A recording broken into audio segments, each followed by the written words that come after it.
Chinese बहू। Chinese बहू हमारी याद तो है ना आपको? भूले तो नहीं ना? हाँ भाई, थोड़ी देर में ही सही, लेकिन चाइनीज बहू की कहानी आ ही गई। क्या हो रहा है ये देश में? चाइना ने तो आतंकी मचा रखा है। अरे क्या हो गया? क्यों चाइना को कोसता रहता है? भूल मत, तेरी ससुराल चाइना की ही है। हाँ माँ, पर ये देखना, लड़ाई झगड़े, ये बीमारी, ऊपर से ये देश कितना चालाक है, अंदर न जाने क्या क्या करता रहता है। तभी अंदर से बहू की चिल्लाने की आवाज आती है। अरे क्या हो गया बहू, क्यों चिल्ला रही है? माँ जी, ये देखिए, ये रूस ने यूक्रेन की हालत क्या कर दी है।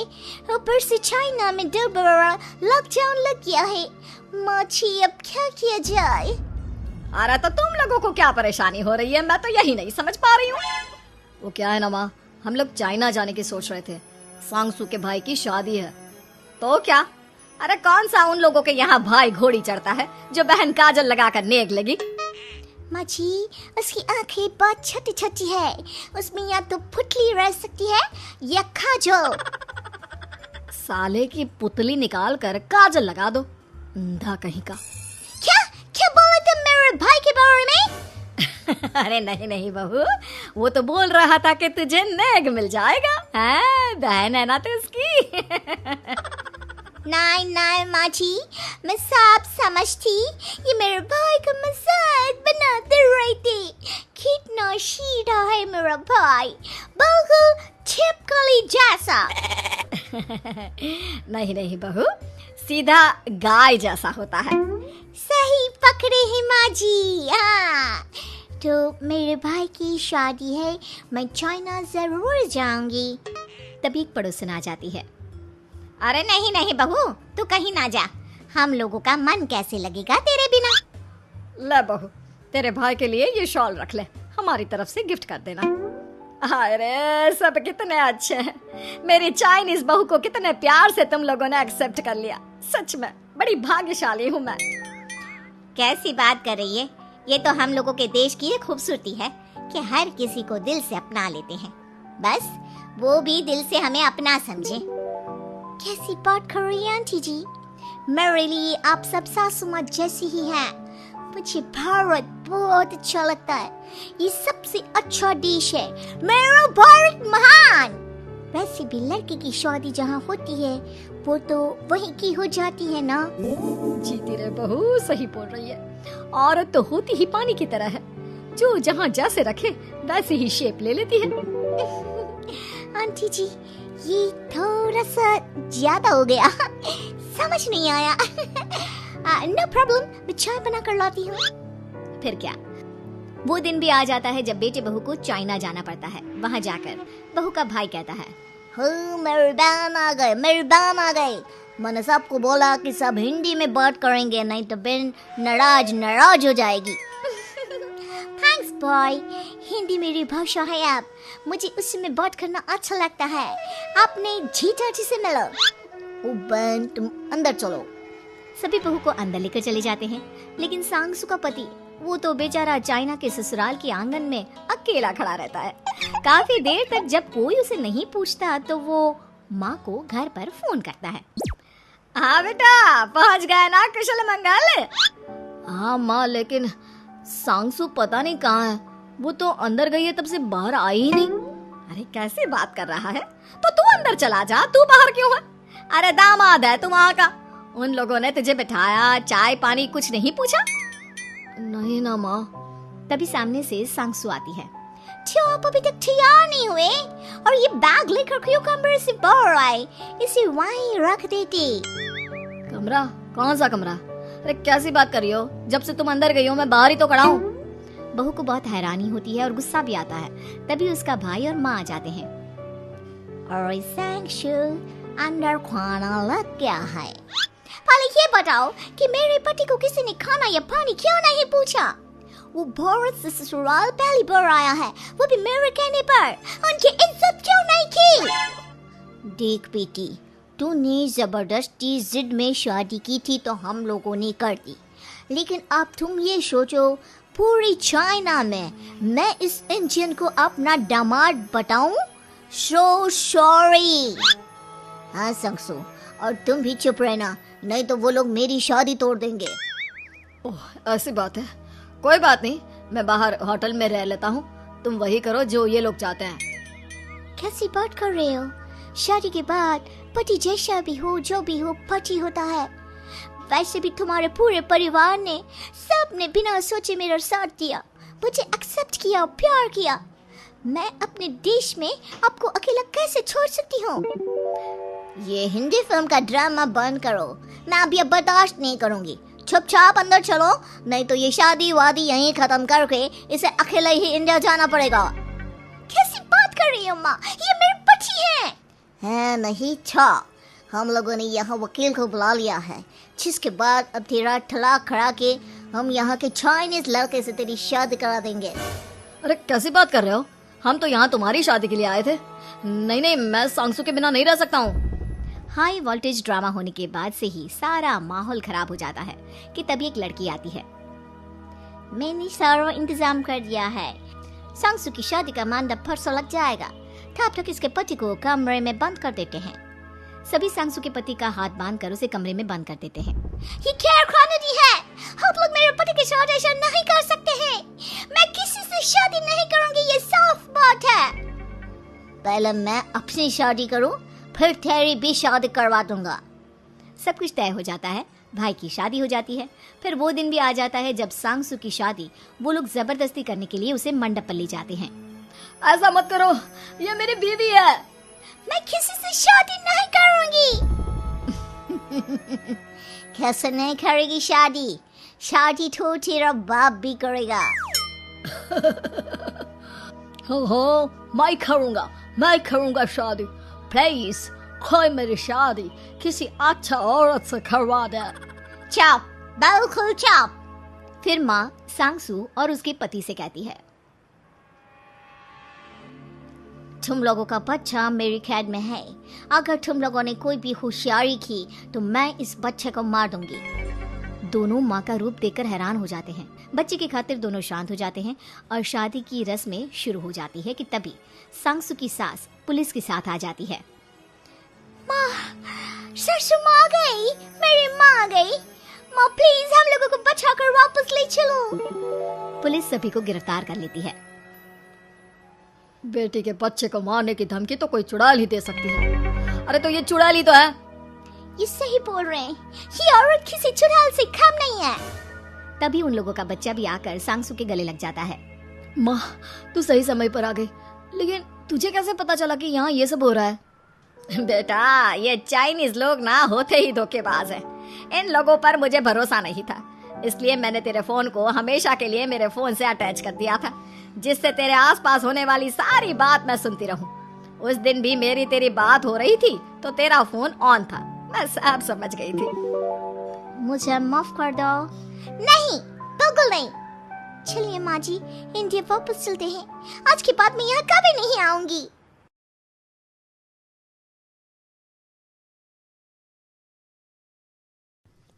नौकरानी एक घर के लिए कितनी जरूरी होती है, आइए देखते हैं। अरे बहू, ये देख, सारा साबुन बर्तन में रह गया। ये नौकरानी कोई काम नहीं करती, गंदा काम करके चली जाती है और ढेर सारा पैसा ले जाती है। अरे मम्मी जी, उसने तो साफ किया ही था। मेरे ही हाथ से इस ग्लास में सर्फ गिर गया था। अरे बस कर झूठी, उसे बचाने के लिए सारी जुगत लगा ले, लेकिन मैं तो इसे निकाल कर ही रहूंगी।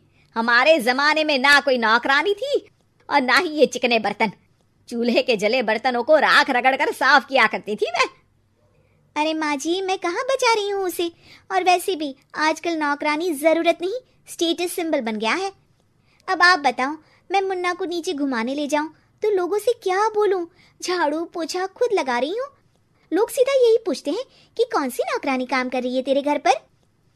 अरे बस कर, ये भी कोई बात होती है? मम्मी जी, आप नहीं समझेंगी। शाम को नौकरानी घर आकर काम कर ही रही होती है कि सास को कहती है, माँ जी एक बात बोलूं, बुरा न मानना। अरे वैसे तो मुझे तेरी शक्ल ही पसंद नहीं है, बात क्या खाक पसंद आएगी। अरे माँ जी, सुन तो लीजिए क्या कह रही है।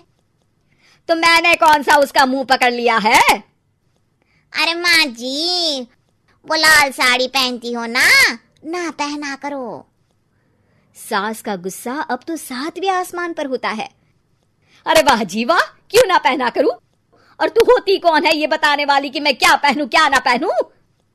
अरे माँ जी, पूरी बात तो सुन लो, वो बोलना क्या चाह रही है। अरे बुरा न मानो आंटी जी। अरे कौन है आंटी? अपनी उम्र देखी है तूने? 2-4 साल ही छोटी होगी मुझसे और मुझे आंटी बोल रही है। बहू सर पर हाथ रख लेती है। अरे अच्छी खासी उम्र दराज हो और आंटी ना बोलूं?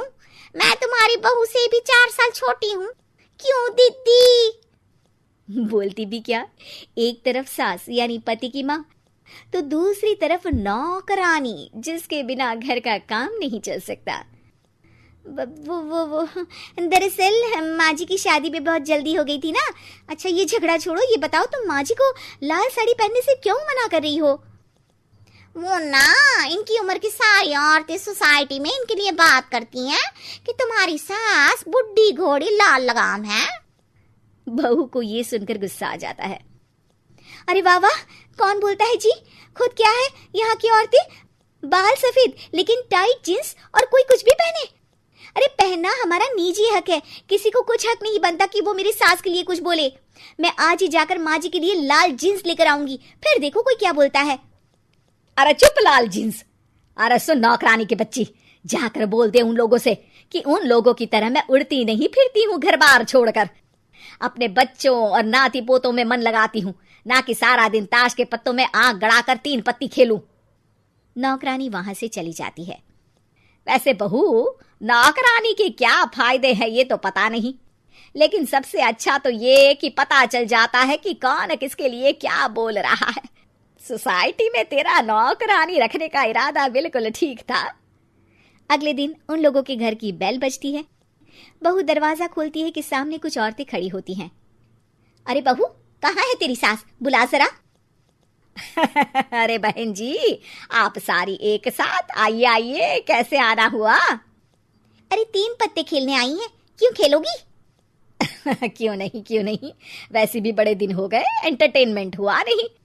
बहू जा जाकर पकोड़े तो बना ला। अरे बस करिए, आगे कुछ पीछे कुछ। वैसे तो कहती है कि परिवार पर ध्यान देती है, हमारी तरह 3 पत्तियां नहीं खेलती। हमने कौन सा परिवार छोड़ दिया? सास सक पका जाती है। अब ये किसने कहा? मैं तो कहती हूँ कि मैं भी थोड़ा बाहर निकलूं। आपने ही तो कमला नौकरानी से ये सारी बात की थी। सास और बहू को अब सारी कहानी समझ आ जाती है कि सोसाइटी की औरतें क्यों भड़क रही हैं।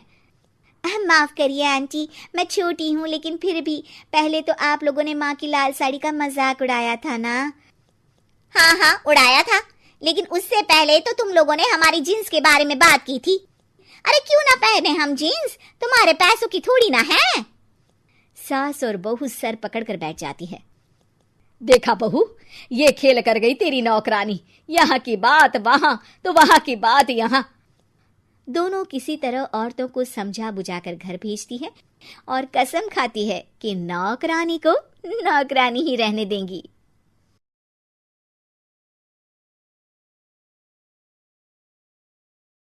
जलन। ममता बहुत ही सीधी और प्यारी लड़की थी, वहीं सुनील एक सरल और आगे बढ़ने की सोच रखने वाला लड़का।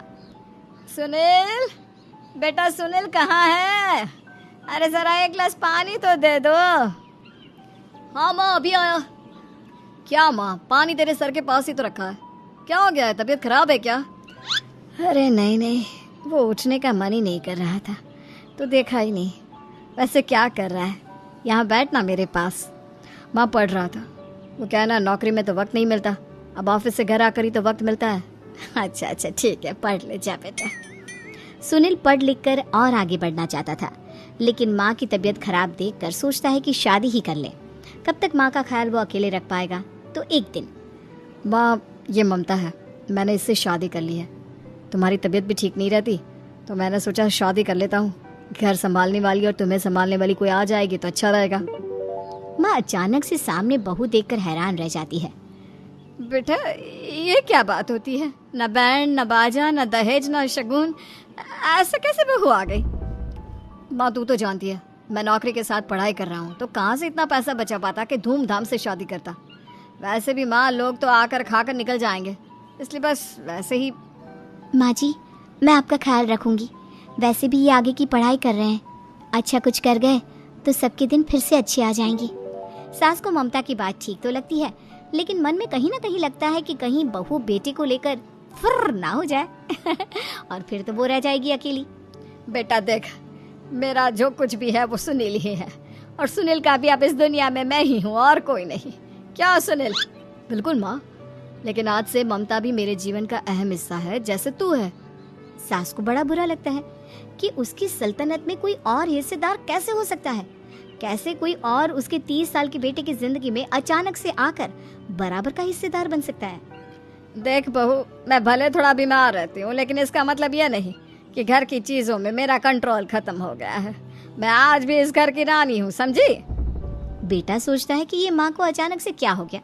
कल तक जो माँ कहती थी कि जिंदगी का कोई भरोसा नहीं, वो अचानक से जंग के मैदान की झांसी की रानी कैसे बन गई? माँ क्या हो गया है? सब ठीक है ना? अचानक कैसी बात कर रही हो? ममता का आज पहला दिन है, स्वागत करो उसका। आसपास की आंटियों को बुलाओ, नई दुल्हन की मुंह दिखाई करवाओ। खैर, सास होने का फर्ज निभाती है और बाद में एक सहेली के साथ बाहर निकल जाती है। क्यों री, बताया नहीं कि बेटे का ब्याह कर रही हो? वैसे तो सारा दिन हम ही में घुसी रहती हो। अरे मुझे भी तो अभी पता चला, यूं अचानक सर पर लेकर आ गया। कहता है बहू है माँ तुम्हारी, अब इसको भी इतना ही मैं प्यार करता हूँ जितना तुझे करता हूँ। लो जी, ये क्या बात होगी? क्यों इतना प्यार करता है? अरे माँ का प्यार तो ज्यादा होता है। अब उसको तो कोई दूसरा पति मिल सकता है, लेकिन तुम ही बताओ, क्या माँ की ममता किसी और की हो सकती है? ना जी ना, बेटे को समझाओ ये बात। अरे क्या समझाऊं, मुझे तो खुद ही समझ में नहीं आ रहा कि क्या हो रहा है। जो बेटा कल तक माँ माँ करता था, अचानक से बीवी बीवी का राग आलाप रहा है। देखा, उसकी बीवी ना सुंदर और जवान है। सुंदरता के आगे तो एक से एक नहीं टिके, तो तेरा बेटा किस खेत की मूली है? सास को भी समझ में आ जाता है कि बहू की सुंदरता के आगे माँ का प्यार किसी काम का नहीं। उधर बीवी, ए जी, अम्मा जी सहेलियों को छोड़ने गई थी, अभी तक आई नहीं, हम देख आए क्या? अरे रहने दो ना, आ जाएंगी। कहाँ जाएगी, उनकी आदत है, एक बार जाती है तो पूरी पंचायत खत्म करके ही आती है। अच्छा ही है, खाना वाना खा कर गई होगी। छोड़ो ना, घूमेगी तो खाना पचेगा, नहीं तो ऐसे ही खाट पकड़ लेगी। बहू भी शांत हो जाती है।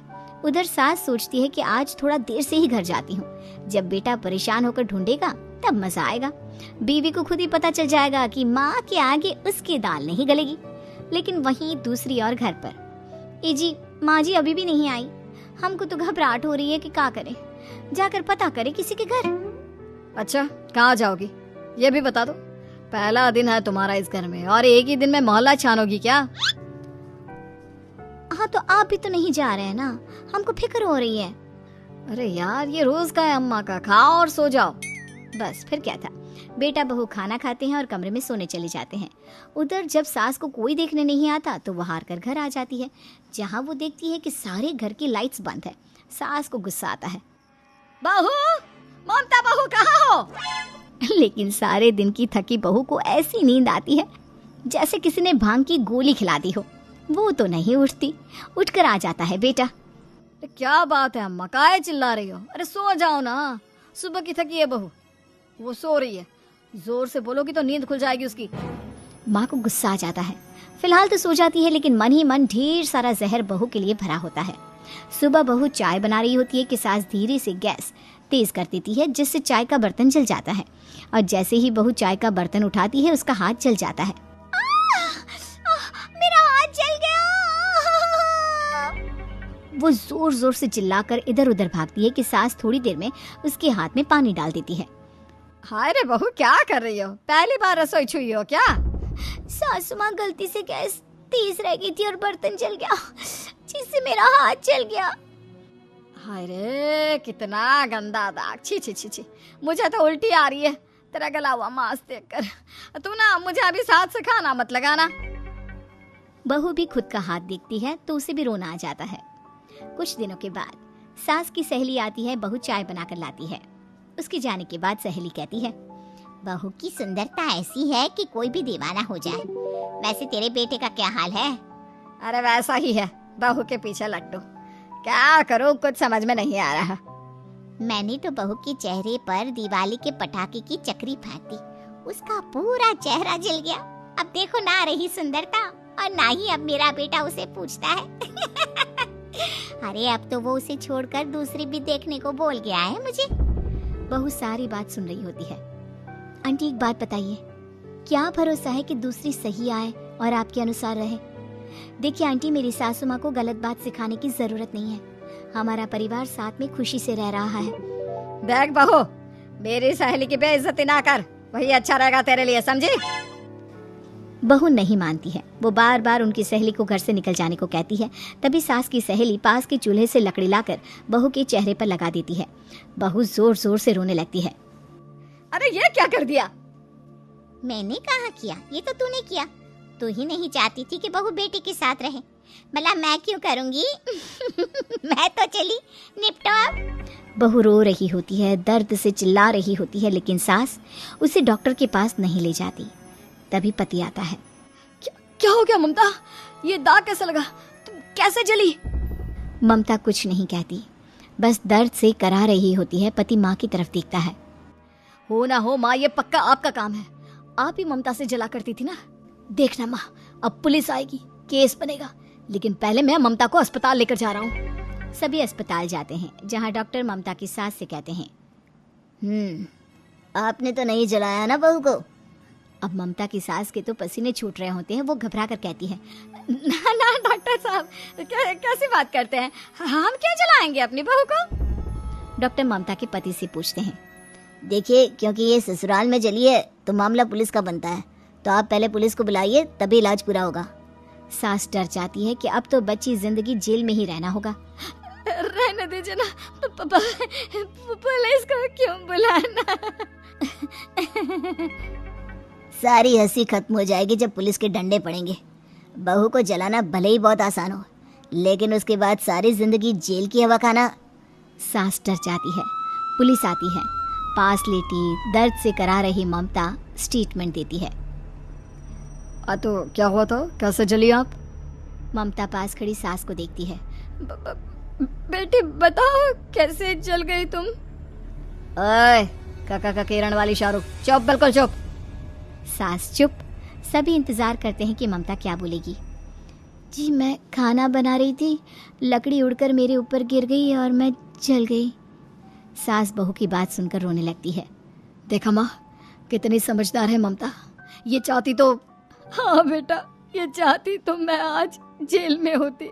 मुझे माफ कर दे, मैं आगे से अभी कभी ऐसा नहीं करूंगी। बहू के साथ मिलकर रहूंगी, मुझे माफ कर दे।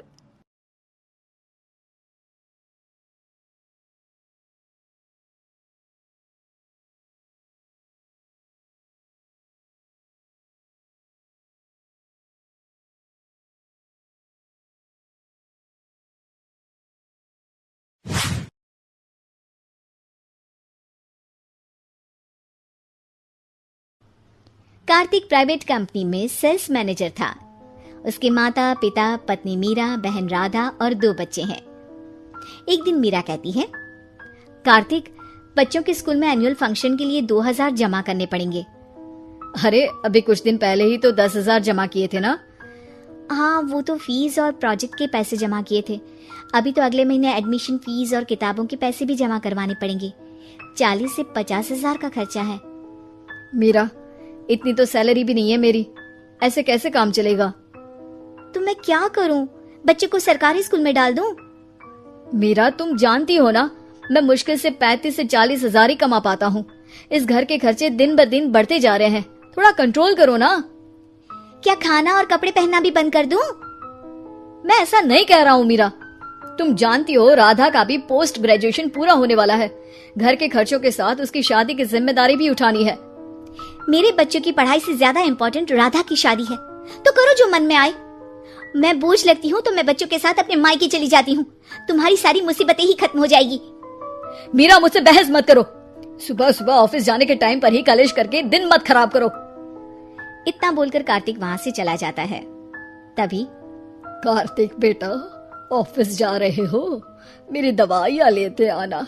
और बेटा, बिजली का भी बिल 2 महीने से जमा नहीं हुआ, इसे भी आज जमा करवा देना। जी पिताजी, लाइए बिजली का बिल। 4,600 रुपए बिजली का बिल आया है। माँ, मीरा, राधा, कितना ज्यादा बिल आया है। भैया, ये 2 महीने का बिल है और मैं तो सिर्फ फोन चार्ज करती हूँ।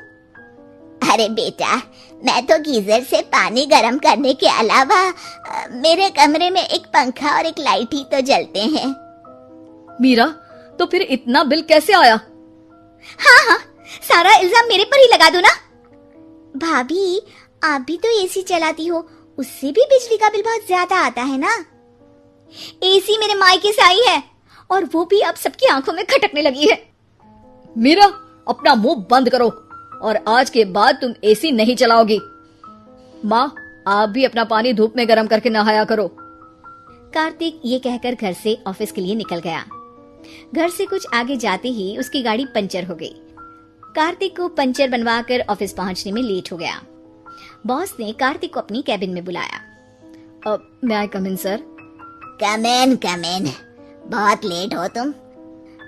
सॉरी सर, कुछ प्रॉब्लम्स की वजह से लेट हो गया। मुझे कुछ नहीं सुनना। तुम्हारा टारगेट कंप्लीट हुआ? नो सर, अभी बाकी है। क्यों? सर, मार्केट में बहुत रिसेशन चल रहा है, बिजनेस कहीं से मिल नहीं पा रहा। मैं अपनी तरफ से पूरी कोशिश कर रहा हूँ सर। मुझे तुम्हारी कोशिश नहीं चाहिए, मुझे बिजनेस चाहिए। अगर तुमसे नहीं हो पा रहा है तो तुम रिजाइन कर सकते हो। नहीं सर, मुझे इस नौकरी की बहुत जरूरत है। मैं अपनी फैमिली का सिंगल अर्निंग पर्सन हूँ। मेरी जॉब चली गई तो मेरी फैमिली प्रॉब्लम में आ जाएगी सर। इसका ख्याल तुम्हें रखना चाहिए। जाओ यहाँ से, और बिना बिजनेस लाए मुझे तुम अपना मुंह मत दिखाना।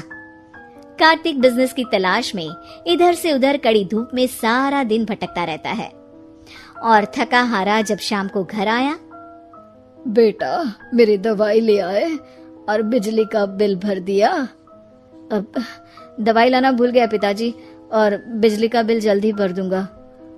पर बेटा, याद से भर देना, वरना बिजली वाले बिजली काट कर चले जाएंगे। लीजिए पानी।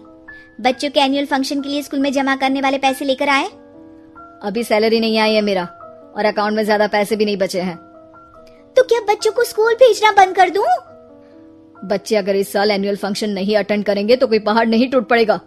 और अब तुम मेरा दिमाग खाना बंद करो। अरे, आप मुझ पर क्यों चिल्ला रहे हैं? कार्तिक गुस्से में घर से बाहर चला जाता है। अब मीरा रोने लगती है। भाभी, आप रोइए मत, टेंशन लेने से कुछ नहीं होगा। पर राधा, घर के भी खर्चे हैं। कार्तिक के गुस्सा करने से घर के खर्चे नहीं पूरे होंगे।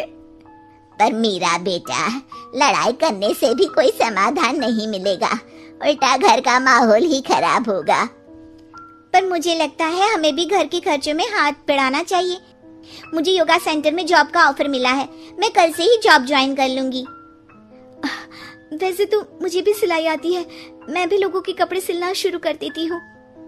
हाँ बेटा, मैं भी तुम्हारा घर के कामों में हाथ बटा दिया करूंगी और काज बटन लगाकर सिलाई करने में भी सहायता करूंगी। मीरा, मैं तुम्हारे बच्चों के साथ मोहल्ले के बच्चों को भी ट्यूशन पढ़ाऊंगा। इसी बहाने मेरा टाइम पास भी हो जाएगा।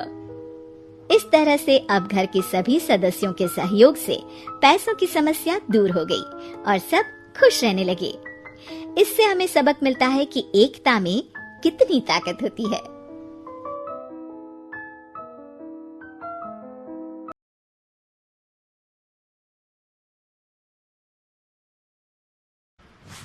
किशन और मोहन दो जिगरी दोस्त थे। दोनों ही साथ पले बड़े और साथ ही पढ़ाई लिखाई भी की, लेकिन स्कूल के बाद दोनों अलग हो जाते हैं। मोहन, हम दोनों आज अलग हो रहे हैं, लेकिन आज से ठीक 20 साल बाद इसी चौराहे पर मिलेंगे। दोनों एक दूसरे से वादा करके अलग हो जाते हैं। किशन दूसरे शहर में आगे की पढ़ाई करने चला जाता है, तो मोहन अपने पिता के साथ उनकी दुकान में हाथ बटाने लगता है। पिताजी, मैं भी किशन की तरह दूसरे शहर में पढ़ने जाना चाहता हूँ। उसके पिता एक शराबी इंसान थे। अरे बेटा, तू क्या करेगा शहर जाकर? अरे पढ़ाई करने के बाद किसी की ऑफिस में नौकरी है ना। अरे वो तुझसे ढेर सारा काम करवाएगा और बदले में 4 अठन्नी पकड़ा देगा। तो राजा है राजा, अपनी दुकान में बैठ बच्चा। पर पिताजी, ये गल्ला तोलना मुझे अच्छा नहीं लगता। अरे इसी गल्ले को तोल तोल कर तो मैंने तुझे पढ़ाया लिखाया, इस लायक बनाया, और आज तुझे ये गल्ला तोलना अच्छा नहीं लगता। ये बोलकर वो मोहन को एक जोर का थप्पड़ लगा देते हैं। मोहन को थप्पड़ से गुस्सा आ जाता है और वो घर छोड़कर चला जाता है। 1-2 दिन भूखा रहने के बाद मोहन को पिता की बात याद आती है। ऐसा कौन सा काम है जिसमें खुद के लिए मेहनत करना और ज्यादा से ज्यादा पैसा हो? वो सोच में पड़ जाता है कि तभी उसे घोड़ों की आवाज आती है। वो एक पेड़ के पीछे छुप जाता है और जहाँ देखता है कि डाकू कैसे एक चादर फैलाते हैं और उसमें ढेर सारे सोने के गहने डाल देते हैं। डाकुओं का सरदार बोलता है, चलो, एक दिन मेहनत की, अब बाकी के महीने राजा बनकर गुजारेंगे। सारे जोर जोर से हंसकर वहां से निकल जाते हैं। अरे वाह, ये तो सच में बड़ा ही अच्छा बिजनेस है। फिर क्या था, मोहन ने छोटी मोटी चोरी का काम शुरू कर दिया। कभी किसी की चेन खींच लेता तो कभी किसी की पॉकेट मार लेता। उसे इस काम में मजा आने लगा। वाह, ये तो अच्छा काम है। पिताजी ठीक कहते थे, कुछ नहीं रखा पढ़ाई लिखाई में, सारा वक्त पढ़ो, फिर किसी और के लिए काम करो, और महीने के अंत में वो पकड़ा देगा 4 अठन्नी। ना बाबा ना। धीरे धीरे समय बीतता जाता है और मोहन जाना माना चोर बन जाता है। लोग उसके नाम से कांपते और कोई भी पुलिस वाला उसे पकड़ ही नहीं पाता। सभी उसका चेहरा पहचानते, लेकिन वो कहाँ रहता है ये किसी को पता न था। फिर एक दिन वो भी आ जाता है जब मोहन को किशन से मिलने का दिन याद आता है। ओह, 20 साल बाद आज ही का दिन है जब मुझे अपने यार किशन से मिलना है। और फिर वो उस शहर में जाता है और चौराहे में खड़ा हो जाता है। काफी समय तक वो अपने दोस्त का इंतजार करता रहता है, लेकिन वो नहीं आता। मैं भी पागल हूँ, किसे 20 साल पहले की बात याद होगी। कुछ देर इंतजार करने के बाद वो वहाँ से जाने लगता है कि तभी सामने 2 पुलिस वाले आ जाते हैं और उसे गिरफ्तार कर लेते हैं। मोहन को आश्चर्य होता है कि उन लोगों को मोहन का पता कैसे चला। अब सुनो, तुम लोगों ने अब मुझे पकड़ ही लिया है, तो क्या मैं जान सकता हूँ कि तुम लोगों को ये कैसे पता चला कि मैं यहाँ आने वाला हूँ? उसमें से एक पुलिस वाला मोहन को एक लेटर देता है। मोहन लेटर खोलता है जिसमें लिखा होता है, मेरे जिगरी दोस्त मोहन, मैं जानता था आज दुनिया यहाँ के वहाँ क्यों ना हो जाए, तुम यहाँ मुझसे मिलने जरूर आओगे। आज मन था कि मैं तुम्हें गले लगा लूं, लेकिन फर्ज की दीवार सामने आ गई। 20 साल बाद तुम एक मुजरिम के रूप में मेरे सामने खड़े थे। माफ करना दोस्त, देश के प्रति मेरा फर्ज मेरी दोस्ती के आगे छोटा पड़ गया। मोहन की आंखों में अब आंसू थे। वो चुपचाप वहां हाथों में हथकड़ी बांधे चला जाता है।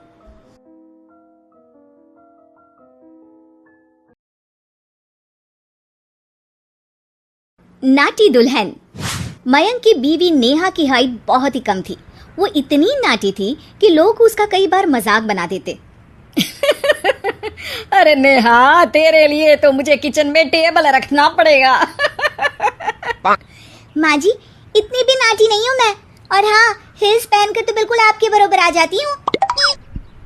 अरे तेरे पापा ने महंगी कार का लालच दे दिया, वरना तो मेरे बेटे के लिए लंबी लंबी लड़कियों की लाइन लगी थी। क्या बताऊं तुझे, कटरीना फैल थी उनके सामने। पर माँ जी, आपका मयंक भी तो हाइट में कौन सा अभिषेक बच्चन की तरह है जो कटरीना मिल जाती। वैसे भी मेरी और इनकी जोड़ी तो राम सीता की जोड़ी है, राम सीता की। एक दिन सभी खाना खा रहे होते हैं, तभी माँ, दाल बहुत अच्छी बनी है, जरा और देना। रुको जी, मैं लेकर आती हूँ, किचन में है, वैसे भी मैं खड़ी ही हूँ। ये सुनकर सास हंसने लगती है। तुम खड़ी हो या बैठी, एक जैसी लगती हो। बस कीजिए जी, अभी हिल्स नहीं पहनी है, वैसे भी हिल्स पहनती हूँ तो आपके बराबर ही लगती हूँ। एक दिन नेहा सब्जी लेने बाहर निकलती है तो पड़ोसन कहती है, अरे देखो देखो कितनी नाटी है। मयंक तो दिखने में अच्छा है, हाइट भी ठीक ठाक है, फिर क्या जरूरत थी ऐसी नाटी बहू लाने की? दहेज बहन दहेज, अंधे हो गए थे पैसों के पीछे, अब करे जगह साई। दोनों की बात नेहा सुन लेती है और उसे बहुत गुस्सा आ जाता है। आंटी जी एक बात बताओ, मेरे पापा के पास पैसे हैं, उनको अच्छी लड़की की तलाश थी, ये पसंद आए और शादी हो गई, इसमें मेरा क्या कसूर है जो आप लोग मुझे सुना रही हैं? अरे नहीं नहीं नेहा, हम तो तेरी सास की बात कर रहे थे कि कितनी लालची औरत है। देखिए वो लालची नहीं है, हाँ उनकी कुछ शौक है जो वो अपने बेटे से पूरा करवाना चाहती है, और देखा जाए तो उसमें उनकी गलती भी क्या है भला? अगर इन्होंने मुझसे शादी की है तो जरूर कुछ न कुछ तो अच्छाई नजर आई होगी ना। और अब ना तो मैं आपकी बहू हूँ और ना ही आपके रिश्तेदारों को मुझसे मिलना है, फिर ये बात समझ नहीं आई कि आप इतना परेशान क्यों हो रही हैं? ये बोलकर नेहा वहां से निकल जाती है। नेहा चलो तैयार हो जाओ, हम लोगों को एक पार्टी में जाना है। नेहा तैयार होकर पार्टी में जाती है, जहां मयंक का दोस्त उससे कहता है, अरे मयंक तू लकी है यार, तेरी बीवी की हाइट इतनी कम है कि तुझे बच्चे की जरूरत ही नहीं है, भाभी ही बच्ची जैसी है। और मयंक मेरी बीवी इतनी कम हाइट की हो ना तो मैं तो घर से बाहर ही ना निकलूं, कहीं फुदक कर चली गई तो लेने के देने पड़ जाएंगे। सभी नेहा पर हंसने लगते हैं। तभी पार्टी की जगह पर आग लग जाती है। अरे भागो यहाँ से, जल्दी करो, निकलो यहाँ से। अरे लेकिन बाहर के दरवाजे पर ही आग है, अब कैसे बाहर निकलेंगे? कोई रास्ता भी नहीं है। अरे रास्ता है ना, अगर कोई इस खिड़की से बाहर निकलकर अगर सामने के दरवाजे में आग को बुझा दे तो सब निकल सकते हैं। तभी नेहा उस छोटे से जरोखे से बाहर निकलकर आग को बुझा देती है। अरे वाह, भाभी जी ने तो आज हम सबको बचा लिया। वाह भाई वाह, बीवी हो तो ऐसी, अपने पति ही नहीं बल्कि यहाँ मौजूद सभी की जान बचा ली है इसने। भाई मयंक माफ कर देना, तेरी बीवी तो सच में कमाल है। मुझे ये बात पता है और मुझे मेरी बीवी पर गर्व है। नेहा मुस्कुराकर अपने पति की तरफ देखती है। कुछ दिनों बाद जब नेहा और उसकी सास मार्केट जाती है, वहाँ पर अरे भैया ये कपड़ा तो देना, कितने का पड़ेगा? माता जी ये तो बहुत महंगा कपड़ा है, लेकिन अब बस सिर्फ 2 मीटर ही बचा है, मेरे तो किसी काम का है नहीं ये टुकड़ा, तो आप 100 रुपया ही दे दीजिए। अरे भैया तो मैं क्या करूंगी इस टुकड़े का, लेकिन वैसे है बड़ा ही सुंदर। तभी नेहा बोल पड़ती है, इसमें तो मेरी पूरी ड्रेस बन जाएगी। ये कहकर वो कपड़ा ले लेती है। अगले दिन नेहा वो ड्रेस पहनकर सास के सामने आती है। अरे वाह नेहा, ये ड्रेस तो बहुत ही सुंदर लग रही है, बड़ी महंगी होगी ना? अरे कपड़ा तो मैंने ही पसंद किया था, बस पूरा नहीं था तो इसने ले लिया। सिर्फ 200 रुपये की ड्रेस है ये पूरी। देखो माँ जी, नाटी होने का भी कम फायदा नहीं है। जैसे तैसे दिन कट रहे थे। सास और पड़ोसियों के मजाक बनाने का सिलसिला चल ही रहा था कि एक दिन मोहल्ले से जोर जोर से आवाज आती है, हाय रे मैं मर गई, भगवान मैं क्या करूं? अरे क्या हुआ? देखते हैं तो सभी एक हॉल के सामने भीड़ लगाकर खड़े हैं। मेरा बेटा प्रिंस गड्ढे में गिर गया है। पड़ोसन जोर जोर से रोने लगती है कि तभी वहां नेहा आ जाती है। रोइए मत, मैं प्रिंस को लेकर आती हूँ। ये बोलकर नाटी सी पतली सी नेहा गड्ढे में घुसकर बच्चे को बाहर ले आती है।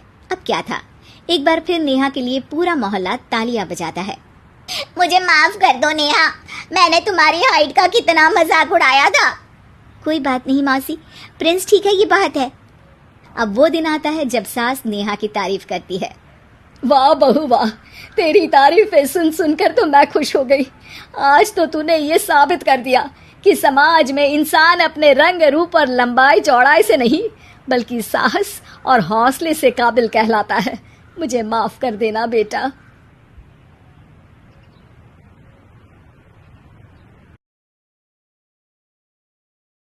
देवरानी जिठानी।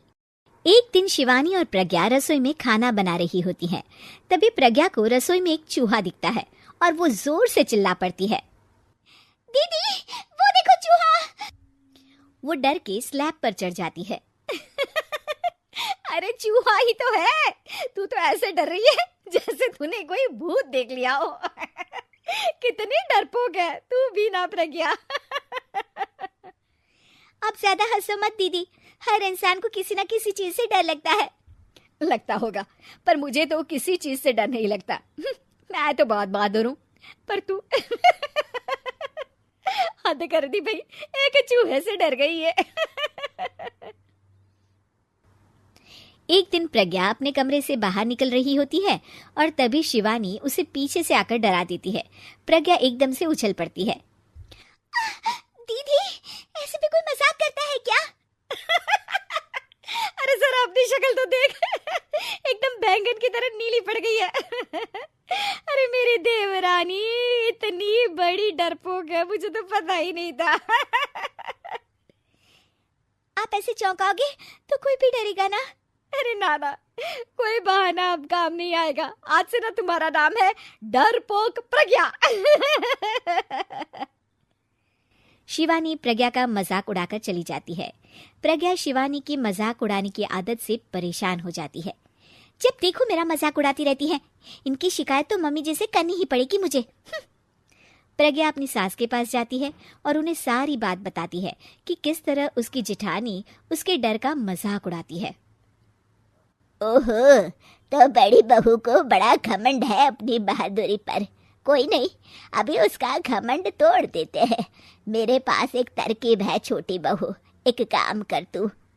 प्रज्ञा की सास उसे अपनी जेठानी को डराने का प्लान बताती है। ये तो बहुत अच्छा आइडिया है मम्मी जी, क्या बात है।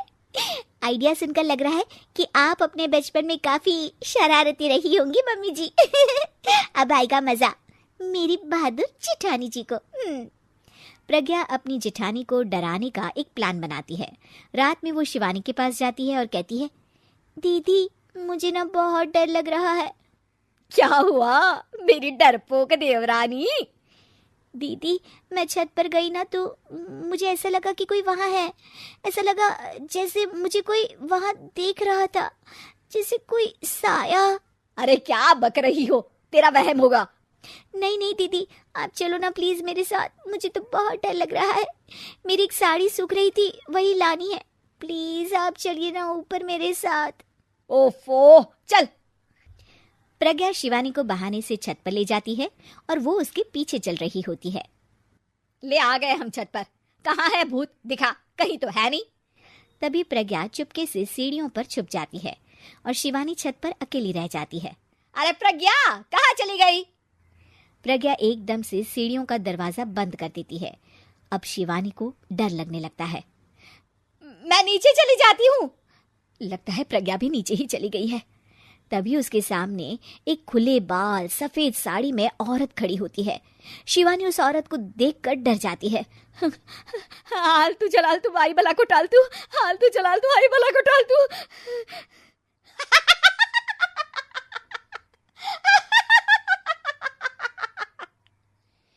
चुड़ैल की हंसी सुनकर शिवानी बुरी तरह डर जाती है। नहीं नहीं, मुझे छोड़ दो, भगवान के लिए मुझे छोड़ दो। नहीं नहीं नहीं नहीं नहीं नहीं नहीं, मैं तुझे नहीं छोड़ूंगी, मैं तेरा खून पी जाऊंगी। तभी चुड़ैल की हंसी उसकी सास की हंसी में बदल जाती है।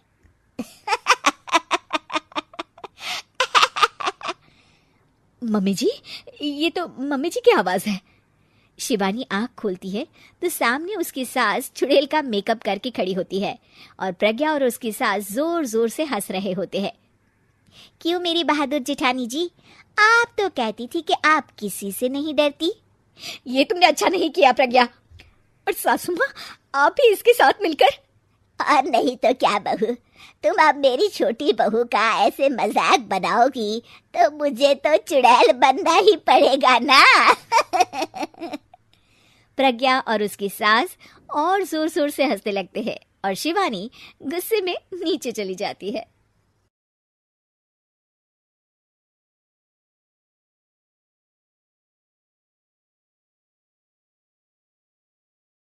नई नई शादी करके आई थी पूर्णिमा।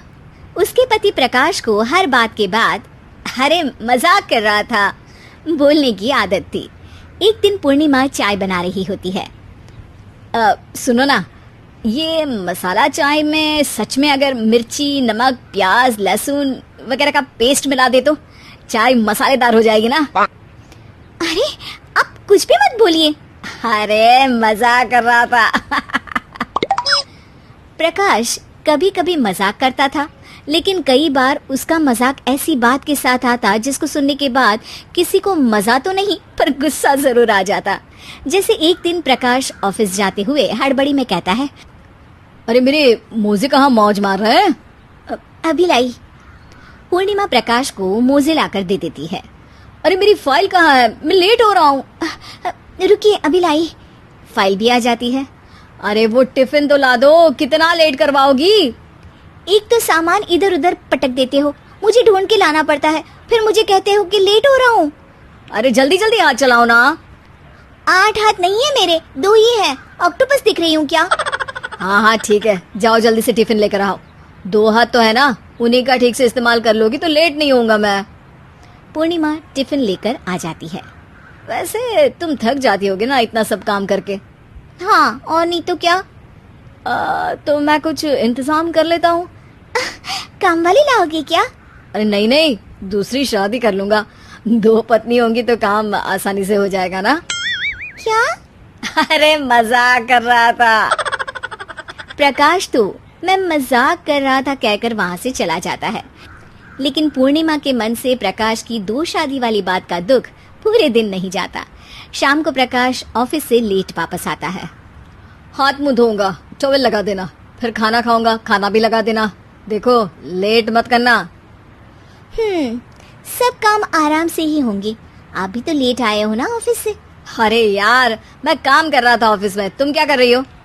घर में जो खाना साफ सफाई ये सब होता है ना, इसको भी काम ही कहते हैं वैसे। अरे ठीक है, मैं ही कुछ करता हूँ तुम्हारी मदद के लिए। ऑफिस से आकर मेरा हाथ बटाओगे घर के काम में? अरे नहीं, दूसरी शादी कर लूंगा ताकि सफाई तुम कर लो और खाना दूसरी बीवी बना ले। प्रकाश तुम ना थोड़ा सोच समझ के बोला करो। अरे मजाक कर रहा था यार। प्रकाश और पूर्णिमा साथ में बैठकर खाना खा रहे होते हैं। प्रकाश अपने धुन में खाना खा रहा होता है, जबकि पूर्णिमा इस बात को लेकर उदास है कि प्रकाश हमेशा कोई दुखी कर देने वाली बात ही बोल देता है और उसके बाद मजाक कर रहा था कह के खुद को बचा लेता है। रात को सोते वक्त पूर्णिमा ने सोच लिया था कि प्रकाश से इस बारे में बात करनी ही पड़ेगी।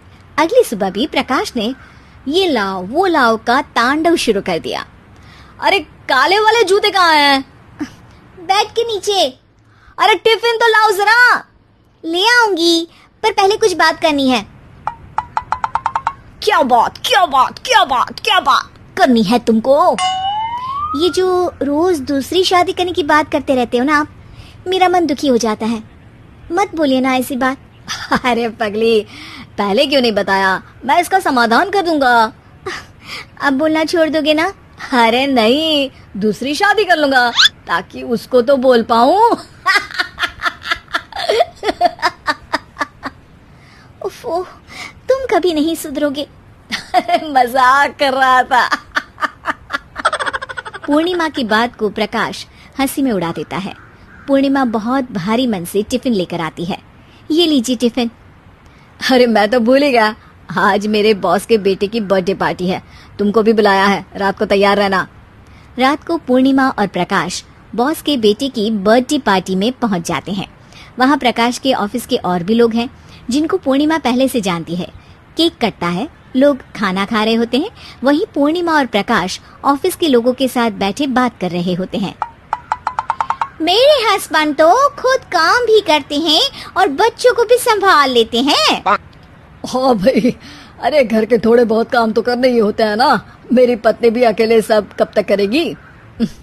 मैं तो सिर्फ ऑफिस का ही काम करता हूँ, घर का सब काम तो पूर्णिमा ही करती है। पूर्णिमा, तुम अकेले सब कैसे कर पाती हो? नहीं जी, बहुत थक जाती हूँ वैसे। तो प्रकाश से हेल्प ले लिया करो ना। अरे बोला तो है इनको, पर इन्हें लगता है कि ऑफिस का काम ही सब कुछ है, तो मैंने भी एक समाधान सोच लिया है। अच्छा, क्या पूर्णिमा, घर में काम वाली बाई रखोगी क्या? अरे नहीं, दूसरी शादी करूंगी ताकि एक हस्बैंड ऑफिस का काम कर ले और एक मेरे घर में मदद कर ले। पूर्णिमा की बात सुनते ही सब कुछ सांप सूख जाता है और प्रकाश के मुंह से तो केक का टुकड़ा गिर जाता है। अरे क्या बोल रही हो? कुछ पता भी है क्या? अरे मजाक कर रही थी, वैसे ही जैसे तुम करते हो। प्रकाश का मुंह खुला का खुला रह जाता है और उनकी आंखें भी खुल जाती है। प्रकाश समझ जाता है कि हर बात के पीछे अरे मजाक कर रहा था बोलने से वो बात मजाक नहीं हो जाती।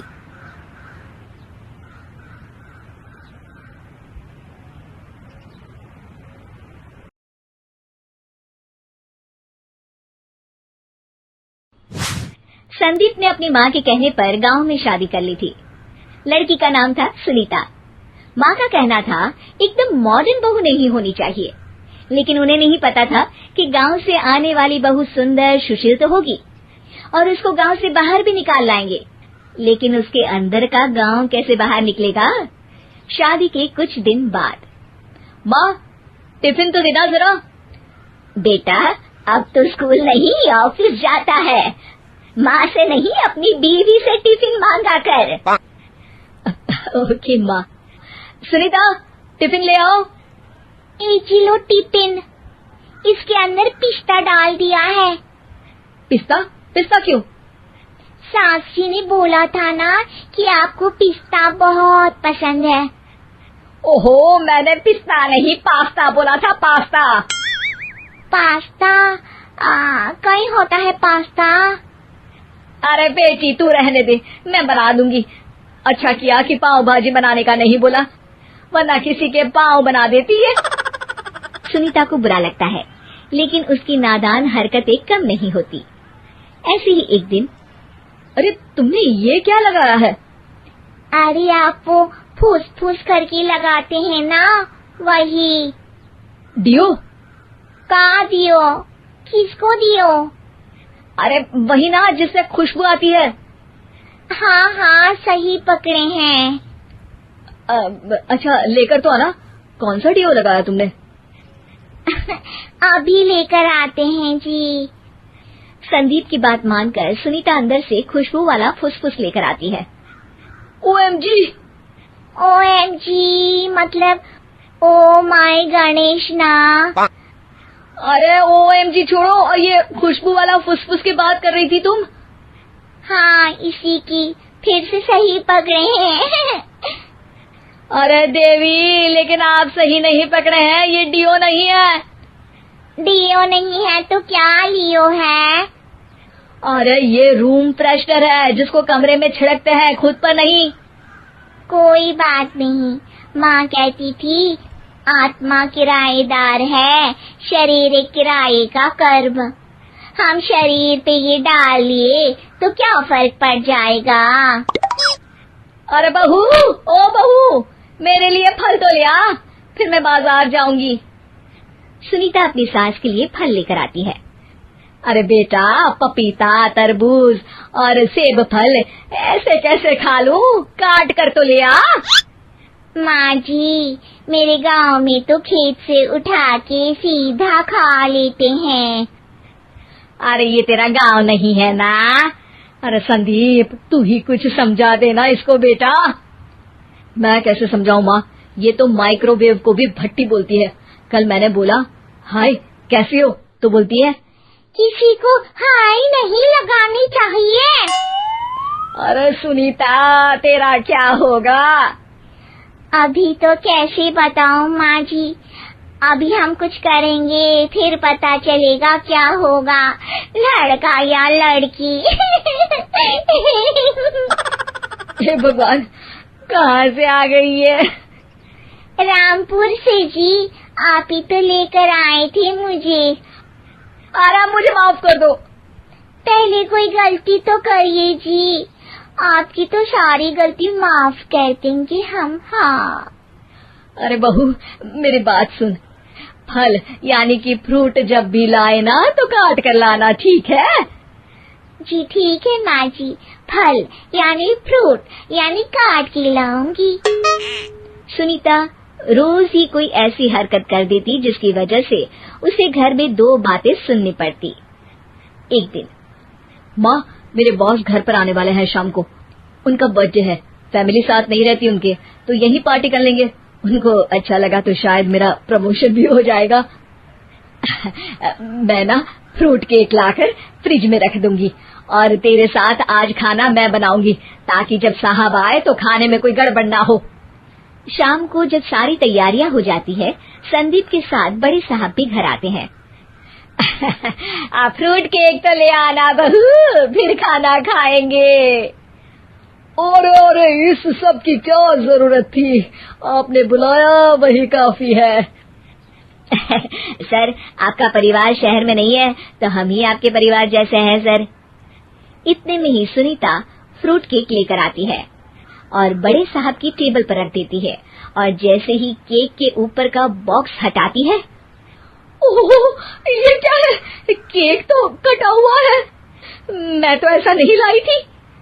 आप मुझे शाबाशी दे सकती है माँ जी, मैंने ही केक काट दिया। आपने कहा था ना, फल यानी फ्रूट यानी हमेशा काट के लाना, तो फ्रूट केक भी तो फ्रूट ही है ना, तो मैंने पहले ही काट लिया। होना मैं समझदार। अरे बहू, ये क्या किया? केक हमेशा वही काटता है जिसका जन्मदिन होता है। तुझे एक बात भी समझ नहीं आती, एक नंबर की बेवकूफ है। पूरा माहौल बिगड़ चुका था। संदीप को लगने लगा था कि साहब उसे प्रमोशन तो दूर की बात है, कहीं डिमोशन ना दे दे, लेकिन साहब बीच में ही बोल पड़ते हैं। अरे कोई बात नहीं, ये इनकी बेवकूफी नहीं है, इनका भोलापन है। बेटा आप कहाँ से हो? रामपुर गांव से। अरे वाह, गांव से? फिर तो आपके गांव में ताजे फल और सब्जियां मिलते होंगे। हाँ, सही पकड़े हैं। हम तो काटते भी नहीं, सीधा खा लेते हैं। मैं ना एक बार तुम्हारे गांव घूमने जरूर चलूंगा। क्यों संदीप, ले चलोगे ना? मुझे गांव घूमना बहुत पसंद है। बस फिर क्या था, संदीप और सास दोनों खुश हो गए क्योंकि साहब को सुनीता ने गांव की बात करके खुश कर दिया था। अब संदीप का प्रमोशन पक्का था। शिक्षा, कभी भी किसी भी गलती पर घबराना नहीं चाहिए। हो सकता है कि उस गलती की वजह से आगे बड़ा फायदा हो जाए।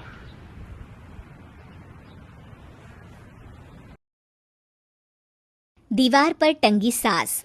पंजाबी में कहावत है, सास चंगी होवे या ते दीवार ते टंगी होवे। संगीता की शादी भी एक ऐसे ही घर में होती है जहां उसकी सास दीवार पर टंगी होती है। ससुर और पति शादी के पहले दिन उसे सास के फोटो के सामने ले जाते हैं, जहां ससुर जी कहते हैं, बेटा संगीता, ये तुम्हारी सास थी, बहुत नेक और भली, लेकिन थोड़ी गुस्सैल थी। गुस्सा आने पर सब तहस नहस कर देती थी, पर अब ये इस दुनिया में नहीं है। हाँ संगीता, माँ होती तो तुम इनकी कोई बात टाल नहीं सकती थी, वरना तो माँ घर में भूचाल ले आती।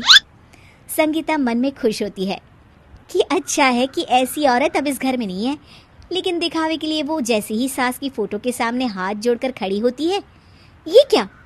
सास उसे देखकर मुस्कुराने लगी। संगीता आंखों को मलकर एक बार फिर से देखती है, लेकिन फिर सास के चेहरे का भाव, भंगिमा यानी एक्सप्रेशन बिल्कुल बदले होते हैं। वो अपने पति और ससुर को कहती है, माँ की तस्वीर तो स्माइल कर रही है। ना बेटी, ये कैसे संभव है? जरूर तुम्हें कोई गलती हुई होगी, ऐसा कैसे हो सकता है? लगता है तुम शादी की सारी फॉर्मेलिटी करते करते थक गई हो, तुम्हें आराम की जरूरत है संगीता। खैर, सारे संगीता की बात को इग्नोर कर कमरे में चले जाते हैं।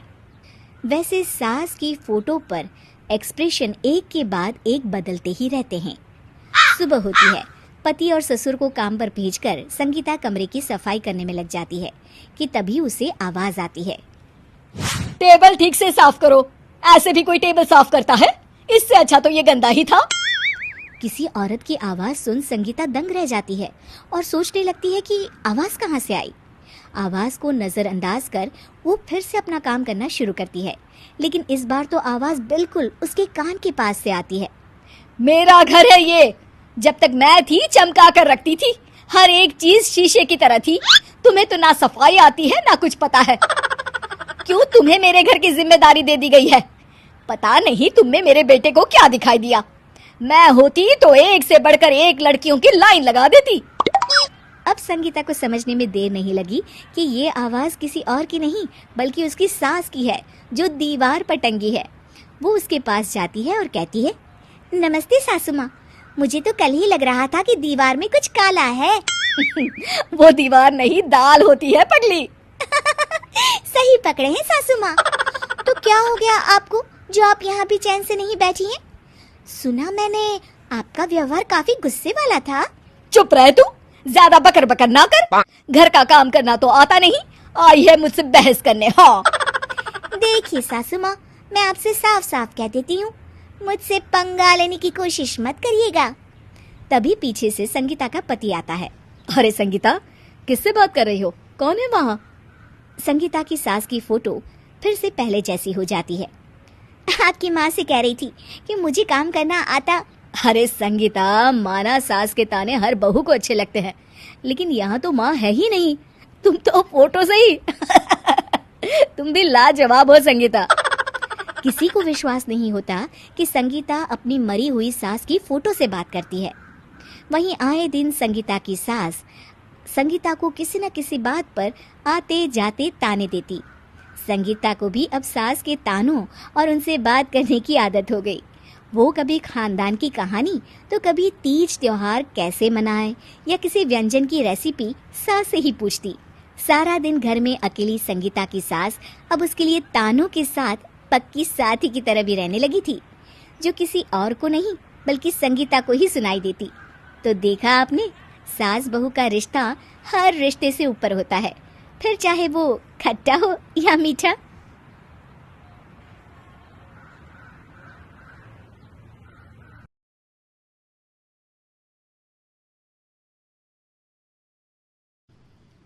कहते हैं ना, सीरियल समाज का आईना होते हैं। अब इन सास बहू के जीवन में सीरियल क्या रोल है, चलिए देखते हैं। वीना और उसकी बहू माया दोनों को ही सीरियल्स देखने का बड़ा शौक था। माँ जी जल्दी आओ जल्दी, देखो पवित्रा कैसे अपने पति को चांटा मारेगी। हाँ, पूरा सीरियल खत्म होने आ रहा है, तब तो बुलाया नहीं। पति को कैसे चांटा मारेगी ये दिखाने बुला रही है। चला कहीं की, जानती नहीं हूँ क्या मैं तुझे? अरे क्या जानती हैं आप मुझे, और क्या हर बात पर जानती हूँ करती रहती हैं। बड़ा जो मेरे साथ बचपन में रस्सी कूदा करती थी ना आप। देख, जितनी है ना जबान भी उतनी ही चलाया कर। अभी तो उतनी भी नहीं चलाई है। पता नहीं समझती क्या हो आप अपने आप को। बेटा पैदा किया है कोई हीरा नहीं जो बहू को आए दिन सुनाती रहती हो। तभी वहां सार्थक, जो माया का पति है, वो आ जाता है। क्या बात है माया, क्यों माँ से लड़ रही हो? मैं माँ से लड़ रही हूँ? अरे तुम्हारी माँ साइको है, साइको। शादी से पहले बताया क्यों नहीं? मैं तो ना करती तुम लोगों के घर में शादी। अरे तेरी बीवी की जबान है या घोड़े की लगाम, लगने का नाम ही नहीं ले रही है। ओफो, लेकिन तुम लड़ किस बात पर रहे हो ये तो बताओ। सीरियल देखने बुलाया था, सोचा बुढ़िया सारा दिन दिमाग चलाती है, जरा टीवी में मन लगा ले। अरे ये कैसी भाषा बोल रही हो माया? माँ है ये मेरी। देख बेटा, मैं पागल नहीं हूं जो ये सीरियल दिखाने बुलाए और मैं लड़ पड़ूं। अरे यार, तुम दोनों ना घर का माहौल ठीक रखा करो ना, हमेशा लड़ना ठीक नहीं है। ये बोलकर सार्थक वहां से चला जाता है। अगले दिन वीना टीवी देखते हुए, अरे वाह, बहू हो तो पार्वती जैसी, वरना ना हो तो ही अच्छा है। पार्वती की सास भी असली जिंदगी में अपनी सास से परेशान होगी। अरे देख माया, फ्री में तो मुझसे मत लड़, मैंने तो तुझे कुछ नहीं बोला। नहीं बोला? क्यों नहीं बोला? अरे सीधे नहीं तो उल्टे से तो बोला ना कि बहू हो तो ऐसी, नहीं तो ना हो। अरे हाँ, तो गलत क्या बोला? ये जो सीरियल देखकर मुझे बोलती है ना, मुझे भी इतना मेकअप करके ऐसा बोलने के हजारों रुपए मिले तो मैं भी ऐसी ही बन जाऊं। तो क्या मेरे बेटे के पास से पैसे नहीं लेती है तू? थोड़ी देर बाद वहां सार्थक आ जाता है। सामने टीवी चलता देख वो समझ जाता है कि सास बहू के बीच लड़ाई का कारण कुछ और नहीं बल्कि टीवी ही है। सार्थक अपने दोस्तों के पास जाता है और उन्हें सारी बात बताता है। अरे यार, इतनी सी बात? अरे नहीं यार, इतनी सी बात नहीं है। ये टीवी सीरियल वालों के कारण तो मेरे घर में रोज रोज लड़ाई होती है। अरे यार, तो घर से केबल का कनेक्शन ही हटवा दे, फिर ना रहेगा सीरियल, ना होगी लड़ाई। वाह जी, अब तो सार्थक को सोल्यूशन भी मिल गया। अगले दिन घर में सिर्फ एक चैनल आता है और वो था दूरदर्शन। अरे बहू, ये क्या, कोई चैनल ही नहीं आ रहा है? ओह, पता नहीं पार्वती की सास ने वो जहर खाया होगा भी कि नहीं। अच्छा माँ जी, आप तो खीर खा लीजिए। हैं? ना ना ना, नहीं खाऊंगी ये जहर वाली खीर। अरे खा लीजिए ना माँ जी, मैं पार्वती की तरह नहीं हूँ। हाँ, और एक बात, केवल आपके कारण घर का केबल कनेक्शन हटा दिया गया है। मेरे कारण? अरे करमजली, सीरियल देख देख कर तो तू चाले चलती थी और कनेक्शन मेरे कारण कटा। अरे वाह, एक नंबर की शातिर है तू। सासू माँ जो मुंह में आता है बोले जा रही हैं। देखा ना, सास भी कभी चुड़ैल थी में क्या हुआ था कमलावती के साथ। अरे बेचारी कमलावती तो अपनी बहू चंडाल रानी के चक्कर में चुड़ैल बनी थी। तू देखना ससुराल सुमन का में क्या हाल हुआ था सुमन का। वो तो मक्खी बन गई थी और जो सास की नाक में घुसकर धमाचाकड़ी मचाई। मजा आ गया था, काश मैं भी मक्खी बन पाती। अरे बन, तुम मक्खी बन। अरे मैं तो कहती हूँ तुम मक्खी ही बन जाना। तुझे दोनों हथेलियों के बीच रखकर मसलना दूं तो मेरा नाम भी वीणा नहीं। अभी तक तो मैं साफ साफ बात नहीं कर रही थी, लेकिन और तभी सार्थक वहां आ जाता है। अरे अब तो केबल का कनेक्शन भी हट गया, फिर आप दोनों किस बात पर लड़ रही हैं?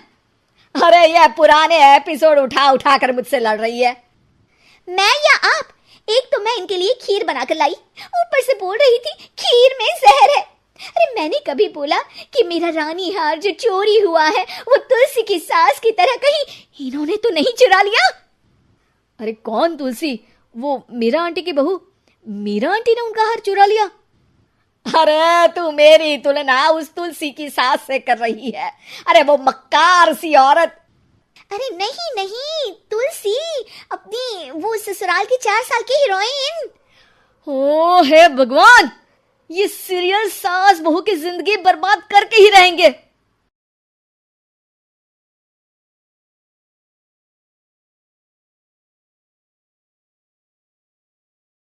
डरपोक सास बहू। जिगर और बलराज अपने अपने ऑफिस के लिए निकल जाते हैं, जिसके बाद तानिया और उसकी सास घर के काम में बिजी हो जाती हैं। तभी रसोई में से तानिया के चिल्लाने की आवाज आती है। ओए माँ, बचाओ रे, उश, उश, उश, भागो यहाँ से। तानिया की आवाज सुनकर उसकी सास भी वहां आ जाती है। अरे क्या हुआ? और इस तरह स्लैब पर चढ़कर क्यों बैठी हो? उस छिपकली की वजह से। है? छिपकली? अरे कहाँ है छिपकली? ऐसा बोलते हुए तानिया की सास भी डर कर स्लैब पर चढ़ जाती है। अरे जब इन छिपकलियों को घूमने के लिए हमने दीवार और छत दी है, फिर ये हमारे घूमने की जगह पर क्यों उतर आती है? मुझे क्या पता, सामने बैठी है, आप ही पूछ लो ना, साथ में भगा भी देना। इस पर सास डरते हुए स्लैब पर बैठी बैठी ही छिपकली को भगाने की कोशिश करती है। हुश, हुश, हुश, अरे जा ना, वापस अपने घर जा। सासू माँ, छिपकली है, कुत्ता नहीं। अरे हाँ, छोटी सी ही सही छिपकली तो है, तो तुम ही भगा दो ना। तानिया की सास उसे स्लैब से नीचे गिरा देती है, जिस पर छिपकली तो डरकर भाग जाती है, लेकिन दोनों सास बहू के बीच टॉम एंड जेरी वाला खेल शुरू हो जाता है। आपने मुझे धक्का क्यों दिया? मुझे कुछ हो जाता तो? अगर वो मुझे खा जाती तो? अरे छिपकली थी, डायनासोर नहीं। हाँ, सिर्फ छिपकली ही थी और आपको उससे डर नहीं लगता तो खुद क्यों नहीं भगा दिया? अरे तेरे होते हुए अगर मुझे काम करने पड़े, फिर बहू होने का फायदा क्या है? इसी तरह सुबह से शाम हो जाती है। जिगर और बलराज भी ऑफिस से घर वापस आ जाते हैं, लेकिन सास बहू की तू मैं खत्म नहीं होती। आज इस सभा का मुद्दा क्या है? मम्मी ने मुझे छिपकली के सामने फेंक दिया। अरे वाह मेरे डरपोक, मुझ पर 30 साल से शेरनी जैसे हुक्म चला रही हो और एक छिपकली से डर गई। इस पर दोनों बाप बेटे हंसने लगते हैं, जिसे देखकर सास बहू एक दूसरे की शक्ल देखते हुए अब अपनी लड़ाई भूलकर उनसे लड़ना शुरू कर देती हैं। अरे आप ना ज्यादा बत्तीसी ना दिखाओ, नहीं तो शेरनी के एक पंजे से 32 के 32 दांत बाहर निकल आएंगे। अपनी माँ की इस बात पर अब जिगर अपने पापा को देखकर हंसने लगता है। अरे क्यों पापा, आ गया स्वाद। अभी आपको भी आएगा स्वाद। इस पर घर में सास बहू ड्रामा बंद होकर पति पत्नी नौटंकी शुरू हो जाती है, जिस पर तानिया से कहा सुनी के बीच जिगर अचानक चिल्लाते हुए कहने लगता है, कॉकरोच, इतना बड़ा कॉकरोच, हे भगवान, अब हमें इससे कौन बचाएगा।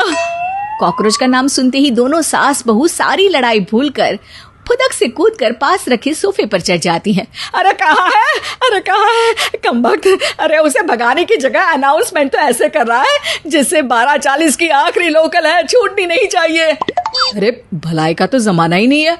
ठीक है भाई, अब मैं आपको बिल्कुल भी नहीं बताऊंगा कि आपके पीछे भी एक बहुत बड़ा कॉकरोच बैठा है। जिगर की बात पर एक बार फिर दोनों डर से उछल जाती हैं, जिसके बाद जिगर और बलराज इसी तरह कभी कॉकरोच तो कभी छिपकली का नाम लेकर उन्हें परेशान करते रहते हैं। अगली सुबह ये दोनों हमारे डर का ऐसे मजाक बना रहे थे जैसे खुद कभी किसी चीज से ना डरते हो।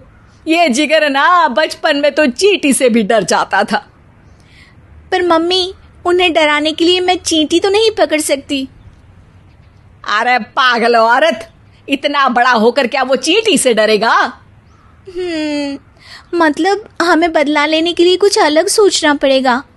अरे वाह, क्या ब्रांड न्यू न्यूज दी है। सोचो अब।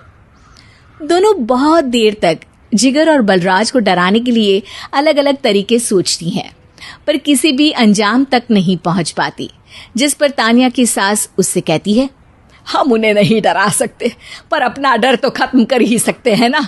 अगर हमारा डर खत्म हो जाएगा तो फिर वो अपने मजे के लिए किसे डराएंगे और इसी तरह उनका पचका हो जाएगा।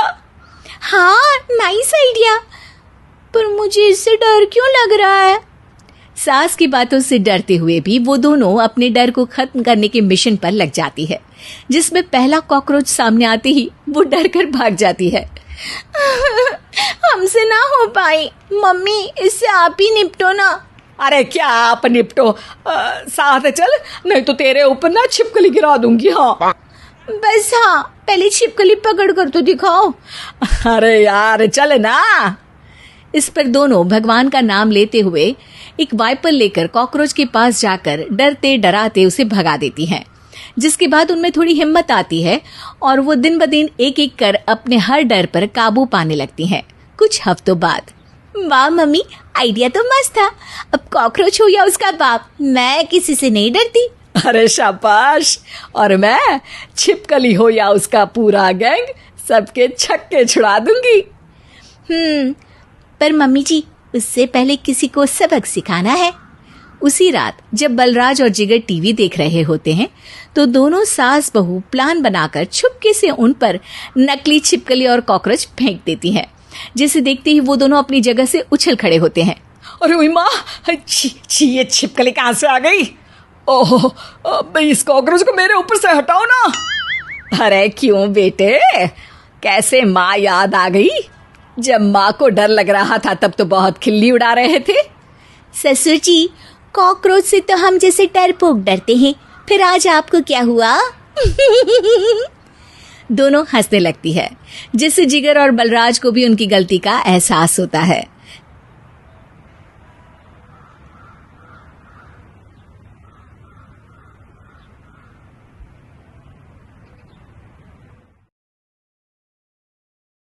जलेबी बाई। वर्मा जी के यहाँ एक काम वाली आई। उसका नाम था जलेबी बाई, क्योंकि उसके कोई भी काम सीधे नहीं होते थे। बात हो या काम, हर चीज घुमा के ही करती थी। अरे साहब, वो जो स्कूल में बच्चों की होती है ना, वो मुझे चाहिए। स्कूल में बच्चों को क्या क्लासेस क्यों चाहिए तुमको। अरे नहीं साहब, वो होती है ना गर्मी की छुट्टी। हाँ, छुट्टी चाहिए 2 दिन की। अरे तो इतना घुमा कर क्यों बोल रही हो, सीधे सीधे बोलो ना। वैसे क्यों चाहिए तुमको छुट्टी। और मेरे भाई के जो पापा है ना, उनकी जो पत्नी है ना, उनके भाई के पापा की पत्नी को बुखार आ रहा है। ओहो, ऐसी पहेली मत बुझाओ कि मुझे बुखार आ जाए। अरे सीधे सीधे बोलो ना जलेबी बाई। अरे देखो, मेरे भाई के पापा, मेरे पापा, उनकी पत्नी यानी मेरी माँ के भाई यानी मेरे मामा के पापा यानी मेरे नाना, और मेरे नाना की पत्नी यानी मेरी नानी को ना बुखार आ रहा है साहेब। अरे जलेबी भाई, तुम 2 नहीं 10 दिन की छुट्टी ले लो। बस अगली बार से ना ऐसी छुट्टी मांगना हो तो अनुराधा से मांगना, मुझसे नहीं। ठीक है। एक और बात साहेब। एक और बात सुनी तो मुझे पागल खाने जाना पड़ेगा। अरे पागल खाने क्यों जाओगे आप? अरे चावल ही खा लो। अरे जलेबी भाई, दिमाग का ढोकला मत बनाओ, जाओ यहाँ से प्लीज। वर्मा जी जलेबी बाई की घूमी बातों से जान बचाने के लिए उसे लंबी छुट्टी दे देते हैं और अनुराधा को बताते हैं। अरे आज तो उसने मेरे दिमाग के तार ही उलझा दिए। कितना घुमा घुमा के बात करती है जलेबी बाई। अरे तुम कहो तो मैं तुम्हारा हाथ बंटवा दूंगा घर के काम में, लेकिन जलेबी बाई को तो और झेल नहीं सकता मैं भाई। अरे शांत हो जाओ, मैं संभाल लिया करूंगी उसे, लोड मत लो आप उसका। हाँ, तुम संभाल लेना उसको, वरना मुझे नहीं संभाल पाओगे। मुझे आगरा के पागल खाने में ही भर्ती होना पड़ेगा। आगरा क्यों जाना? मुझे तो लगता है जलेबी बाई इस घर में थोड़े दिन और रही तो हमारा घर ही एक मशहूर पागल खाना बन जाएगा। तो दूसरी काम वाली ढूंढ ले क्या? अरे आजकल तो हर काम वाली बाई जलेबी जितनी ही टेढ़ी होती है। निकालेंगे नहीं, सिखा लेंगे उसको हम। लंबी छुट्टी के बाद जलेबी बाई घर आती है। अरे आ गई जलेबी बाई, नानी कैसी है तुम्हारी? और वो जो 2 के पहले आता है और जो 0 के बाद आता है। अब 1? हाँ, 1 नंबर है। अच्छा, क्या हुआ था उनको? जो दिल टूटने पर होता है ना, चोट लगने पर होता है, पगार का पैसा कटने पर भी होता है। अरे क्या होता है? बुरा लगता है? अरे जो सर में होता है, पेट में होता है, और जिसे सही करने के लिए ना आदमी को डॉक्टर के पास ही जाना पड़ता है। दर्द? हाँ, दर्द हुआ था उनका हाथ पैर में।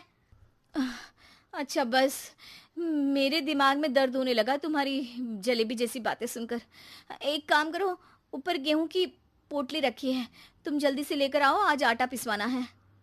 जलेबी बाई भागकर छत पर जाती है और गेहूं की पोटली उठाने की कोशिश करती है, मगर वजन ज्यादा होने की वजह से उससे बोरी उठती नहीं। वो सोचती है कि पोटली जल्दी पहुंचानी है। बस जलेबी बाई के टेढ़े दिमाग में एक टेढ़ी तरकीब आती है। वो पोटली को छत पे घिसकर उसे बालकनी तक ले जाती है और छत से भीतर बरामदे में बोरी फेंक देती है। लाजी लो, हो गया जल्दी जल्दी काम।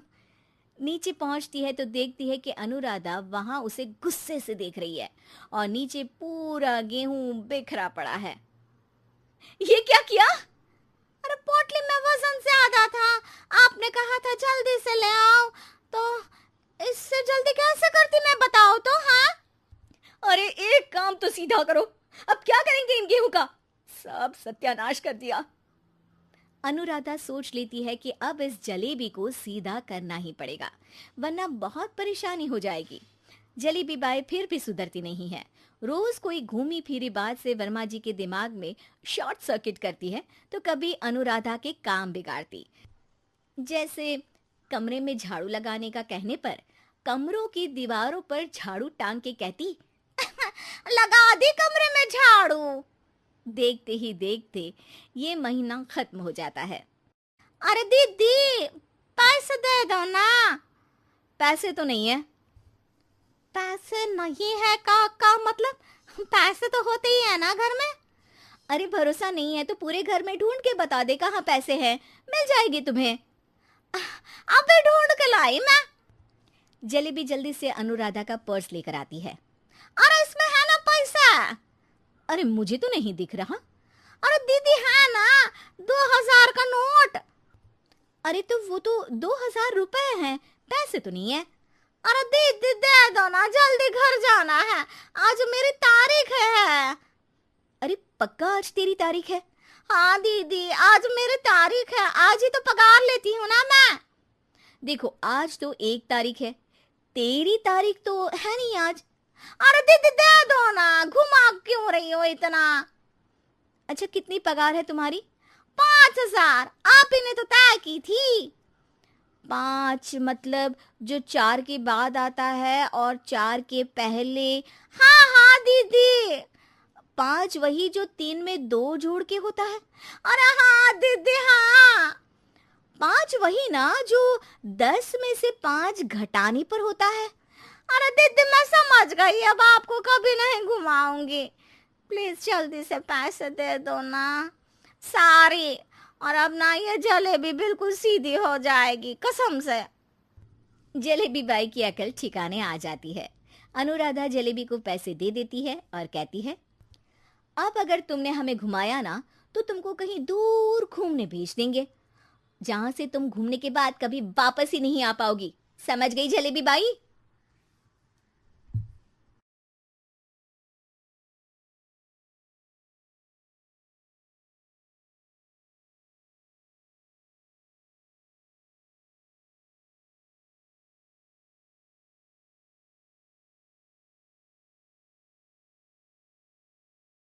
घर जमाई। विकी को हमेशा किस्मत ने उसकी मेहनत से ज्यादा दिया। पैदा हुआ एक बड़े घर में, मुंह में चांदी की चम्मच लेकर, और शादी भी की एक उससे भी बड़े घर में, सोने की चम्मच मुंह में लेकर। उसे मेहनत करने का शौक नहीं था, एक शौक था, वो भी घटिया शायरी करने का। उसकी हर बात शायराना ही होती थी। जैसे कि एक दिन, दूर से देखा तो चांद पे दाग था, दूर से देखा तो चांद पे दाग था, पास से देखा साबुन का छाग था। ठोको ताली। अरे ऐसी शायरी करोगे तो ताली तो पता नहीं कोई तुमको ही ठोक देगा। शायरी वो बिल्ली है जो किसी का भी रास्ता रोक दे, और क्या मैं किल हूँ जो कोई मुझे ठोक दे।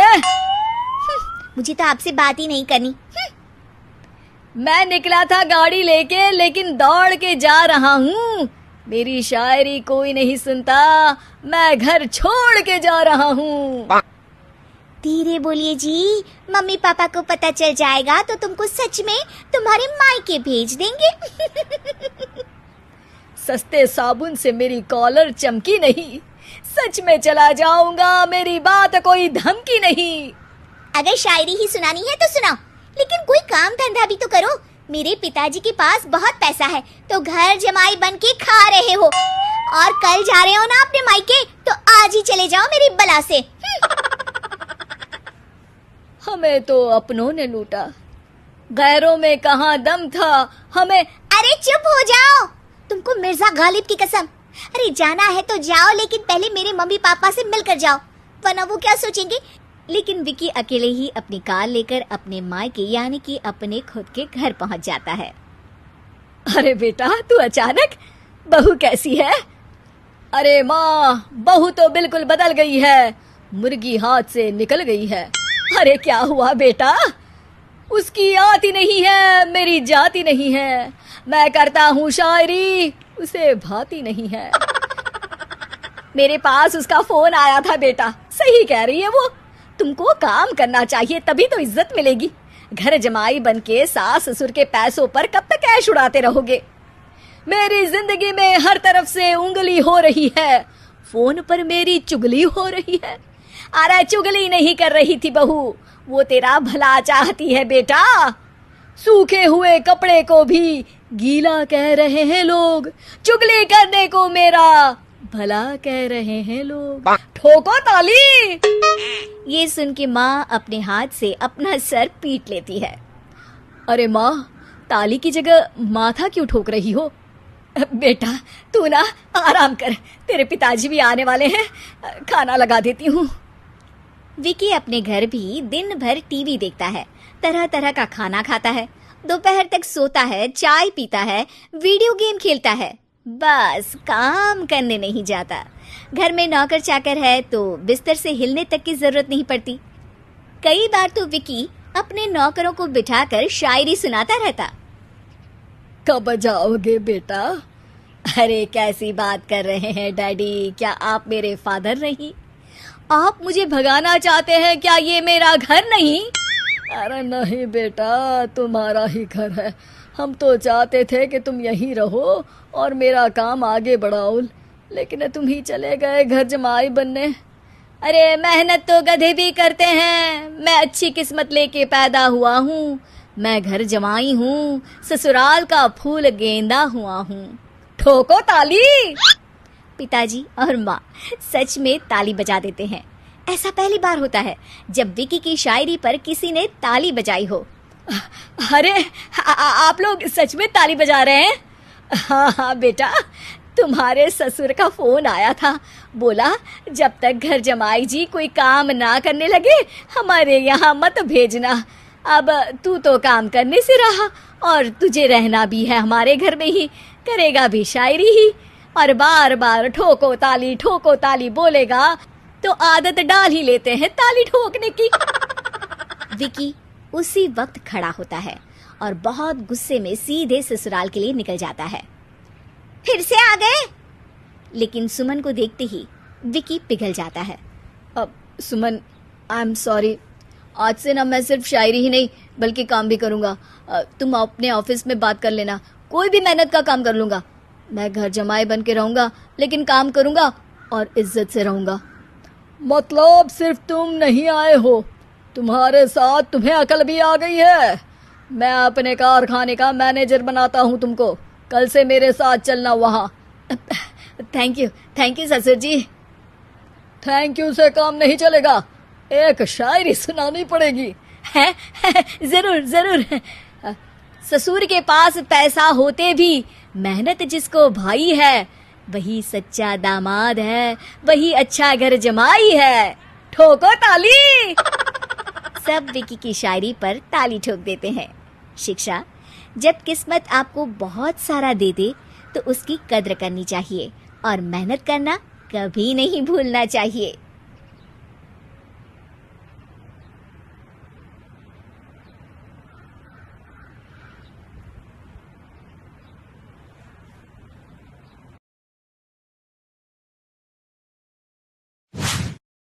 दुर्गा नदी के किनारे बसा एक गांव फूलपुर। गांव में कुछ 100-150 लोग रहते थे। अंजलि जो कि पास ही के जिले में रहती थी और 12वीं पास कर चुकी थी, उसके पिताजी ने बेटी को जल्दी विदा करने के लिए उसकी शादी फूलपुर गांव के मुकेश से करवा दी थी। मुकेश कभी स्कूल नहीं गया था और इस कारण वो पढ़ा लिखा नहीं था और बाकी गांव वालों की हालत भी मुकेश जैसी ही थी। मुकेश के घर में उसके माता पिता भी रहते थे। सासू माँ, मैं बाहर मंदिर तक जा रही हूँ, आधे घंटे में आ जाऊंगी। अरे अभी कहीं जाने की जरूरत नहीं है, चुपचाप जाके रसोई में रात के खाने की तैयारी करो। और ये घूंघट क्यों हटा लिया है तुमने? क्या पता नहीं कि इस गांव में औरतें बिना घूंघट के नहीं रहती। रात में अंजलि छत पर जाकर अपनी मम्मी से बात कर रही होती है। तभी गांव की 3-4 औरतें उसे देख लेती है और दरवाजे पर आकर उसकी सास से शिकायत करने लगती है। और क्या हुआ? अरे छत पे तो देखो, आपकी बहू मटक मटक के किसी से फोन पर बात कर रही है। दिन भर फोन पे लगी रहती है। अरे कल तो मंदिर के पास वो क्या कहते हैं, सेल्फी ले रही थी। शहर की बहू रखना अच्छा शान की बात है, पर देखना इसके लक्षण से ये तो तुम्हारे परिवार को बदनाम ना कर दे। ये पहली बार नहीं था जब सास से गांव के लोगों ने अंजलि की बुराई या शिकायत नहीं की हो। अब तो ये रोज की बात थी। अंजलि ये सब सुन लेती है। जब वो नीचे जाती है तो मुकेश भी वहां आ जाता है। सास कहती है, बेटा लोग घर आकर शिकायत करने लगे हैं बहू के कामों की, देख लो। पति हो, संयम से रखो इसे। माँ जी, मैं तो अपनी माँ से बात कर रही थी क्योंकि यहाँ कोई बात करने लायक ही नहीं है और अब मैं माँ के पास ही रहूंगी। वहाँ क्या रहना, वहाँ बाहर के लोग तो ठीक है पर घर के लोग भी इज्जत ना दे सके। अरे नहीं अंजलि, ऐसा नहीं है, धीरे धीरे सब ठीक हो जाएगा, तुम फिक्र ना करो। अरे बस कुछ बोलना ही नहीं है, सर पे चढ़ा रखा है बहू को। सास मुकेश की नरम बात सुन के वहां से मुंह चढ़ाकर चली जाती है। मैं तो कहती हूँ हम दोनों शहर चले जाते हैं। मैं पढ़ी लिखी हूँ, मुझे वहाँ नौकरी भी मिल जाएगी और थोड़े दिनों में आप भी वहाँ कुछ काम ढूंढ लेना। अरे नहीं नहीं अंजलि, हम यहाँ ना गांव का खेत, माँ पिताजी को छोड़कर शहर नहीं जा सकते। माँ पिताजी को कैसा लगेगा और गांव वाले क्या सोचेंगे। ये कहकर मुकेश सोने चला जाता है और अंजलि की गांव वालों द्वारा बुराई का सिलसिला बहुत दिनों तक चलता ही रहता है। लेकिन अंजलि गुस्सा ना दिखाते हुए समझदारी से काम लेती है। बारिश का मौसम चालू हो जाता है। जोरदार बारिश से पूरे गांव में हाहाकार मच जाता है। दुर्गा नदी में बाढ़ आ जाती है और बाढ़ का पानी पूरे गांव की फसल तबाह कर देता है। फसल की ये हालत देखकर गांव वाले निराश हो जाते हैं और बात तो यहाँ तक पहुँच जाती है कि कुछ लोग तो अंजलि को इस सब का दोषी ठहरा देते हैं। अरे पूरी फसल तबाह हो गई, पता नहीं किसकी नजर लग गई है। अरे जब से चौधरी परिवार में ये शहर की बहू आई है ना, तब से ही गांव की शांति चली गई है। इसके कर्मकांड से माँ दुर्गा नदी भी खुश नहीं है। ये सब सुनकर बेचारी अंजलि रोते हुए अपने घर चली जाती है। कुछ दिन बाद सभी गांव वाले अपनी फसल का मुआवजा लेकर अपने अपने घर आते हैं। मुकेश भी 1500 लेकर आता है। अंजलि को जब पासबुक दिखाता है तो अंजलि हैरान हो जाती है। अरे ये पासबुक में तो उन्होंने 4000 की एंट्री करी है और आपको सिर्फ 1500 दिए। सच में? अरे वो सरकारी अफसर आपको बेवकूफ बना रहे हैं। सरकार की तरफ से हमें 4000 मिले हैं, लेकिन बाकी का सारा पैसा खुद ही खा रहे हैं। आप लोग के अनपढ़ होने का फायदा उठा रहे हैं। ये सब सुनकर मुकेश परेशान हो जाता है, लेकिन अंजलि उसे हिम्मत से काम लेने को कहती है और सुबह होते ही मुकेश को पंचायत कार्यालय ले जाती है और साथ में गांव के और लोगों को भी। आप सरकारी बाबू क्या गांव के लोगों को बेवकूफ समझते हैं? आपको क्या लगता है ये पढ़े लिखे नहीं है तो आप कुछ भी मनमानी करेंगे? ये बेचारे दिन रात इतनी मेहनत करते हैं, ये हमारे अन्नदाता हैं और आप इनके साथ ऐसा धोखा करते हैं। अरे क्या बके जा रही है ये लड़की, किस धोखे की बात कर रही है? अपने कांड करके नदी माँ को नाराज करके हमारा नुकसान करके इसे चैन नहीं मिला क्या? सरपंच जी, इन सरकारी बाबू ने मुझे बेवकूफ बनाया है और मेरे हिस्से के पैसे खुद चट कर गए। बस ये सुनते ही सरपंच वहां से दुम दबाकर भाग जाता है। पता चलता है कि जनपद अधिकारियों ने गांव के सरपंच के साथ मिलकर सबके साथ धोखा किया है। सब लोगों का विरोध शुरू हो जाता है और आखिर में अधिकारी सब गांव वालों के हिस्सों के बचे हुए पैसे उन्हें लौटा देते हैं और कई दिन तक सरपंच गांव में लौटता ही नहीं। अंजलि, तुम नहीं होती तो हम गांव वालों को तो पता ही नहीं चलता कि ये हमें हर बार बेवकूफ बनाते हैं। हाँ हाँ अंजलि बेटी, हमें माफ कर दो। हम सब तुम्हें बुरा भला कहते रहे, लेकिन तुमने ही आज हमें बेवकूफ बनाने से बचाया है। हमें तुम पर गर्व है बेटी। अब समझ आया कि सरपंच तुमसे नहीं, तुम्हारे पढ़े लिखे होने से नफरत करता था। क्यों ना इस बार हम अंजलि को ही सरपंच पद के लिए चुन ले? क्या कहते हो गांव वालों? पढ़ी लिखी सरपंच। बस पूरा गांव अंजलि के लिए ताली बजाता है और अंजलि की सास उसे खुशी से गले लगा लेती है।